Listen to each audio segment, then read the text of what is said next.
Hi ಎಲ್ರಿಗೂ ನಮಸ್ಕಾರ. ನೀವು ನೋಡ್ತಾ ಇದ್ದೀರಾ ಆಟೆಕ್ ಇನ್ಫೋ ಕನ್ನಡ ಯೂಟ್ಯೂಬ್ ಚಾನಲ್. ಈ ಒಂದು ವಿಡಿಯೋದಲ್ಲಿ ನೀವು SBI ATM ಮಷೀನ್ ನಲ್ಲಿ ನಿಮ್ಮ ಬ್ಯಾಂಕ್ ಅಕೌಂಟ್ ಸ್ಟೇಟ್ಮೆಂಟ್ ನ ಯಾವ ರೀತಿಯಾಗಿ ನೋಡಬಹುದು ಅಂತ ತಿಳಿಸ್ಕೊಡ್ತಾ ಇದ್ದೀನಿ.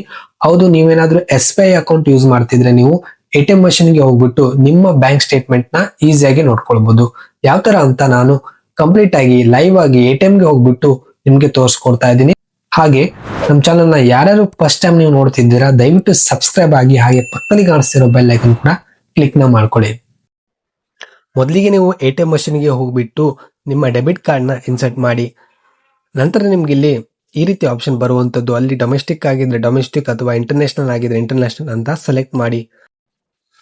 ನಂತರ ನೀವು ಲ್ಯಾಂಗ್ವೇಜ್ ಸೆಲೆಕ್ಟ್ ಮಾಡ್ಕೊಳ್ಳಿ. ಲ್ಯಾಂಗ್ವೇಜ್ ಸೆಲೆಕ್ಟ್ ಮಾಡಿದ ತಕ್ಷಣ ಈ ರೀತಿ ಇಂಟರ್ಫೇಸ್ ಬರುವಂತದ್ದು, ಅಲ್ಲಿ ಬ್ಯಾಂಕಿಂಗ್ ಅಂತ ಇದೆ ನೋಡಿ, ಅದ್ರ ಮೇಲೆ ಕ್ಲಿಕ್ ಮಾಡಿ. ನಂತರ ನಿಮ್ಗೆ ಸಾಕಷ್ಟು ಆಪ್ಷನ್ ಸಿಗುವಂತದ್ದು, ಅಲ್ಲಿ ಮಿನಿ ಸ್ಟೇಟ್ಮೆಂಟ್ ಅಂತ ಇದೆ ನೋಡಿ, ಅದ್ರ ಮೇಲೆ ಕ್ಲಿಕ್ ಮಾಡಿ. ಕ್ಲಿಕ್ ಮಾಡಿದ ತಕ್ಷಣ ನಿಮ್ಗೆ ಇಲ್ಲಿ ನಂಬರ್ ಎಂಟ್ರಿ ಮಾಡ್ಲಿಕ್ಕೆ ಬರುತ್ತೆ. ಯಾವ್ದಾದ್ರು ನಂಬರ್ ಹಾಕಬೇಕು 10 ರಿಂದ 99 ನಂತರ ನಿಮ್ಮ ATM ಪಿನ್ ಎಂಟ್ರಿ ಮಾಡಬೇಕಾಗುತ್ತೆ. ಇಲ್ಲಿ ATM ಪಿನ್ ಎಂಟ್ರಿ ಮಾಡಿದ ತಕ್ಷಣ ನಿಮ್ಮ ಅಕೌಂಟ್ ಟೈಪ್ ಸೆಲೆಕ್ಟ್ ಮಾಡಿ. ನಂತರ ನಿಮ್ಗೆ ಇಲ್ಲಿ ನೋಡಬಹುದು ರಿಸಿಪ್ಟ್ ಮುಖಾಂತರ ನಿಮ್ಮ SBI bank account mini statement ಬರುವಂತದ್ದು. ಲಾಸ್ಟ್ 5 to 6 ಟ್ರಾನ್ಸಾಕ್ಷನ್ ನಿಮಗೆ ಕಂಪ್ಲೀಟ್ ಆಗಿ ಸಿಗುತ್ತೆ. ಈ ರೀತಿಯಾಗಿ ನೀವು ಬ್ಯಾಂಕ್ ಸ್ಟೇಟ್ಮೆಂಟ್ ನ ತೆಗಿಬಹುದು. ಈ ವಿಡಿಯೋ ಇಷ್ಟ ಆಗಿದ್ರೆ ಲೈಕ್ ಮಾಡಿ. ಮುಂದಿನ ವಿಡಿಯೋದಲ್ಲಿ ಮತ್ತೆ ಸಿಗೋಣ. ಧನ್ಯವಾದಗಳು.